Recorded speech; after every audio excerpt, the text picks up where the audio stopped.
What's going on, everybody? How's it going?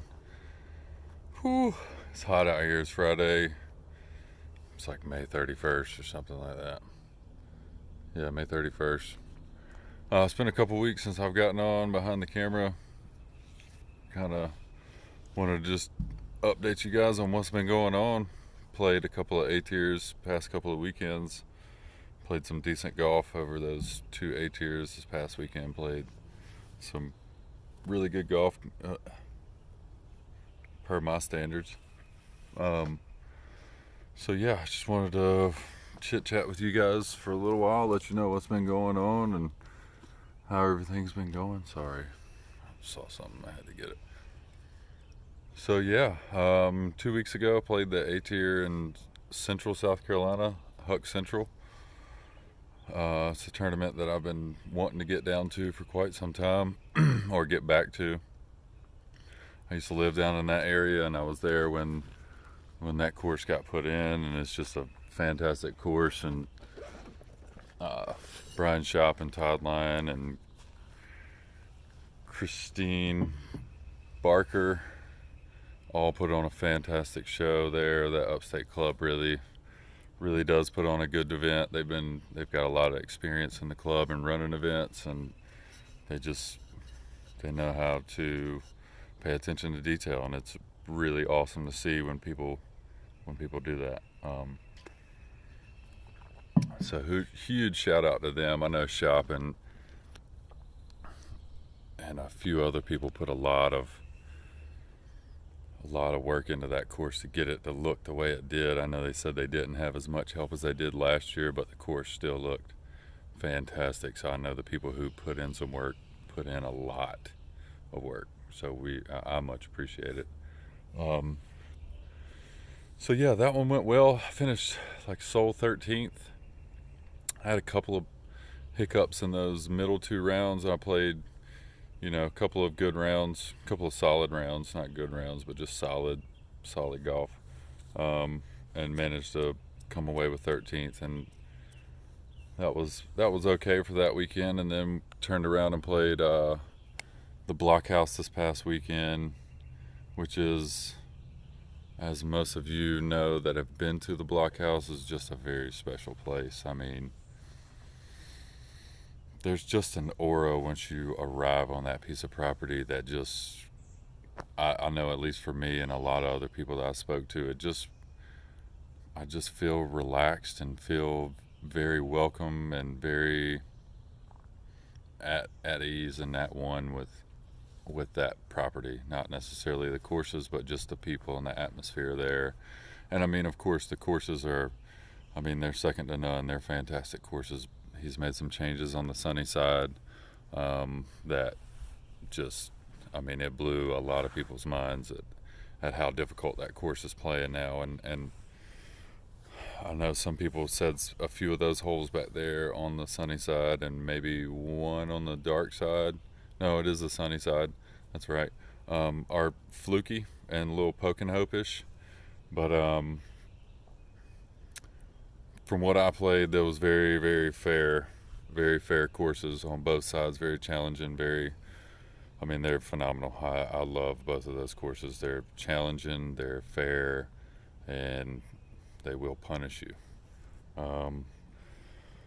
But I managed to play some really good golf there and ended up on second card, final round. I climbed my way back up after shooting pretty decent. I think it was 1,003 first two rounds, which was sunny side and then the dark side. The dark side, both of those rounds, the first time I played both of those courses on Saturday, were both just a little bit roller coaster, but I managed to get enough birdies to keep myself, in the hunt for, even possibly a podium finish if I would have, played a little bit better. But yeah, so coming into Sunday, going into playing the dark side first and then going over to the sunny side, which sunny side being the more difficult of the two now, which I think it was before also. It just seems way more difficult, and the dark side is so so tight and technical that it's really hard to figure out which one's tougher. I played a bogey-free round on the dark side, which is fantastic. No fours on the card, which that like there's a couple of par fours, but still like no fours on the card, and shooting a 50 out there was the second hottest score of that particular round. I was okay with it. I was really, really, really, really happy with it, actually. Not just okay with it. So going that jumped me from like fourth card on to like a tie for, like, I think it was like I was in a tie for sixth with Corey Ellis. Both him and I were going into the final round at 13 under. I think Fish was like one stroke maybe behind us. Yeah, he was like a stroke behind Corey and I, and then we had another local guy from up there, Austin Corella. I'd never met him before, but this kid had a wicked sidearm, and I looked at his rating later, and I figured out why he had just a wicked side. I mean, he's a 1,004 rated player. He's out of Virginia, and the wicked sidearm, and he was just nailing putts from all over the place, and evidently that's all he was doing all weekend, which will get you on second card at 2 Days of May. So it was a really fun weekend. I played a really solid final round. Really only had like maybe one, maybe two mistakes. Like as far as like a hole I played, not so well, which is totally fine with me. I'll take that. That small amount of mistakes for me is great. That's a great win for me. I ended up finishing in Soul 6 behind some fantastic players. I mean, Paul won, Stephen Miller comes in second. I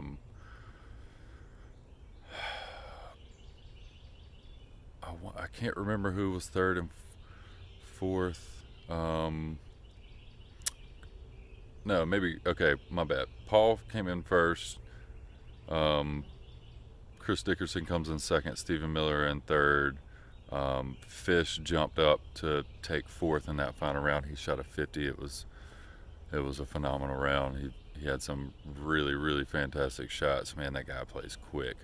So Fish jumps up into fourth, and then a guy named JJ, I think his last name is Burns, finished in fifth, and then I took sixth. I was very happy to finish in sixth with the field that was out there. I mean, there was, I don't know how many 1,000 rated players there were, but let's see, there was 5 above me and then 7 below me. So 5 and 7 real quick is 12. Yeah, that's right. So with 12,000 rated players coming in 6, I was very happy with that. And I think it all comes from the confidence of being picked up by Fly Guy. I want to say huge thanks to Fly Guy Disc Golf and Hannibal, and it's really cool to have that confidence, have somebody behind you who's supporting you, not really like in a financial way, but in other ways that definitely help out a tremendous amount. So yeah, I didn't really get to say much at either one of those tournaments, so I figured I'd make this video after both of them and just say, huge thanks to Fly Guy Disc Golf and also Goat Snatch Disc Golf. He's been working tirelessly trying to get the new shirts that I've gotten, that have the Fly Guy and Goat Snatch collaboration on there, which they turned out fantastic if you ask me. And I'm just super excited to have that type of support. So, I really appreciate those guys, and I really appreciate all the messages that I got after 2 Days of May. I had a few people shoot me messages that I didn't even know were following it. We did have live scoring going on for the top 2, maybe 3 cards. I know we had live scoring, and obviously lead card's going to have live scoring. So that was really cool to see. I mean, not just the support of the sponsors, but the the messages from people are really cool to see too. I really dig it. It really it's surprising sometimes because I'm like, whoa, I didn't even know you guys were even paying attention, or you knew that I was even playing this. Like, so it's really cool to see the guys following you on when you go to these, you know, bigger events, and even more so when you actually, you know, play to what you think your potential is, or at least close to it. So thank you all for the messages that you sent after those tournaments. It's really cool. It's really comforting. Helps me keep going and actually want to put out videos and go out and compete, I guess. Gives me a little bit more fire when I go on the course. So thank you. I think that's about it for what I've had going on. It is Friday, so I just came out and threw a little bit. I didn't throw much over. I took Monday and Tuesday, and then yesterday. Actually, I took Monday, Tuesday, and Wednesday. Yesterday, I came out and did some putting practice, and today I just came out and threw a little bit just to throw and you know, keep the timing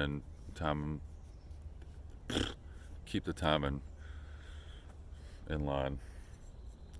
We got the Eco and Richlands coming up this weekend. That's going to be a fun one. I really enjoy Richlands, even though it's just like everybody talks about how wide open it is, but that course has grown up. It's not that wide open anymore. It's going to be windy. Always is. It's going to be hot because there's not a ton of shade, even though there has been some growth in the trees. Looking forward to that. It's going to be a fun weekend. Get to see some people I haven't seen in a while because I've been out of state for the past 2 weekends. So it'd be cool to see some guys I haven't seen in, I guess, a couple of weeks. People I'm usually used to seeing on like a weekend basis. And then after that is going to be a really cool new tournament that I'm looking forward to playing a lot, which is the Airborne Invitational.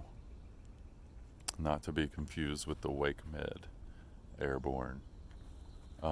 It is going to be in Fayetteville, North Carolina. We're going to play Glenville Pines at Masarick Park, as well as Strikers Golf Course. They're going to have a hybrid setup out there for the tournament, which is going to be really cool. It'll be the first PDGA event at a military base, maybe, or just at Fort Bragg, I know for sure, which would be really cool to be out and have the military guys kind of come out and see what, you know, some of their military comrades are doing all the time. Huge shout out to Bradley Kelso for getting that going. That is a huge driving force for disc golf. It's fantastic. I think that's about it, guys. I'm going to start rambling if I don't just cut it off now, because I'm already like 2 weeks ahead of myself. So, thanks all you guys for watching. Shoot me a message if you got anything you want me to talk about.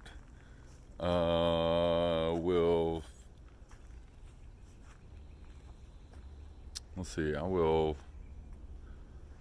I get to see Felipe at the Fayetteville tournament, the Airborne Invitational. Him and Dan are going to be there, which would be cool to see them. I saw them a ton last year, and then I haven't seen Phil since